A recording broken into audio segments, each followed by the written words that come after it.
Be, pabili ako, be. Ay, ano yun, te? Pabili ako, be, dalawang uling. Lang.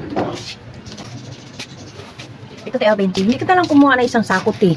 Magkano lang naman isang sako, eh. Utang na lang. Oo, utangin naman kita. Ay, ayoko, baka hindi ako makabayad. Ah, ganun talaga pag mga good payer, no? Takot sa utang. Tama lang muna tong tingi-tingi. May pera pa naman ako, eh. Ate, Sige, be, salamat. sige, te. Ayaw mo kasi kumuha ng isang sako, eh. Hindi, tama na to Isang muna. sako kaysa yan, tingi-tingi. Ayaw mo talaga. Kasunod na lang, be, okay na to. Magaling ka siguro magbayad, te, kasi ayaw mo kumuha ng, ayaw mo umutang. Hindi naman, ikaw talaga. Ite. Be, salamat. A few moments later. Ay, bebe. Ay, ano yan, te?